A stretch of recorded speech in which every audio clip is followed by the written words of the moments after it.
মাঝগাঁও এলাকায় আছি। এখানে পাহাড় আছে, গিরিগিরি মেঘের ভিতরে পাহাড়। তো পাহাড় ছোঁয়ায় কত সুন্দর ভালো ঠান্ডা পরিবেশ। তো সবাই বর্ষার সময় আসলে একটা জিনিস পাবেন কি, তো পাহাড়ের সৌন্দর্য মেঘালয়ের মতন দেখা যায়। আর গুড়ি গুড়ি বৃষ্টি পড়তেছে, তো এই কারণে মনে হয়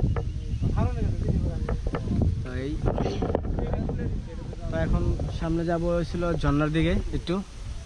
এদিকে এই ঝর্ণাটা খুলে দিছে ভাই, যাবা?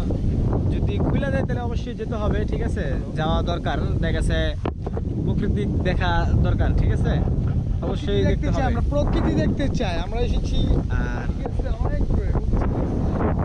আমরা যেখানে আছি নেত্রকোনা থেকে আর তোমার কমসে কম 45 কিলোমিটার ভিতরে, তার থেকে আবার 2-3 কিলোমিটার ভিতরে আমরা যেখানে আছি। তো খুব সুন্দর জায়গা। আর দেখতে পাচ্ছেন তো বৃষ্টির কারণে, বাতাসের কারণে দেখা যায় ভালো লাগতেছে এই পরিবেশটা। তো এখানে অনেক লোকজন আসছে, আরো অনেক লোক আসছে। তো এই যে দেখতে পাচ্ছেন, এই যে এখানে যে পাহাড়টা দিয়ে, এখান দিয়ে চড়াতে যাওয়া যায়। তো আপনারা কেউ যেতে চাইলে এখানে যেতে পারবেন, ঠিক আছে।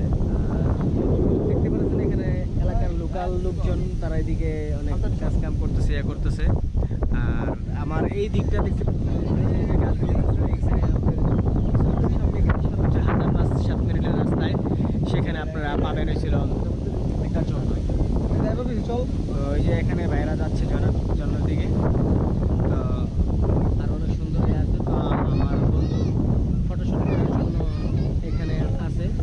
তো এখানে অনেক বিভিন্ন ভাইরা আছে, অনেকজন আসছে, দেখতেছে। তো ভাই আপনার কোথা থেকে আসছেন?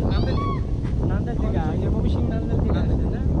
এখানে এদিকে জি, এই 5 গাঁও যাবো, দুর্গাপুর যাবো। আছি এখন পাঁচগাঁ দিকে আসছেন না ভাই? 5 গাঁও আছি, এখন দুর্গাপুর যাবো, বিজয়পুর। আমরা ঢাকা থেকে আসছি আপনাদের এলাকায়, মগন খুব সুন্দর লাগতেছে, দেখতেছি তো খুব সুন্দর বাতাস ও মেঘালয়ের মতন একটু ঠান্ডা বাতাস।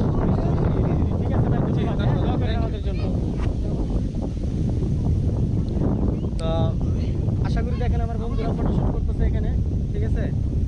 তো সবাই একসাথে আরো ফটোশুট করব, আবার আপনাদের সাথে দেখা যাবে।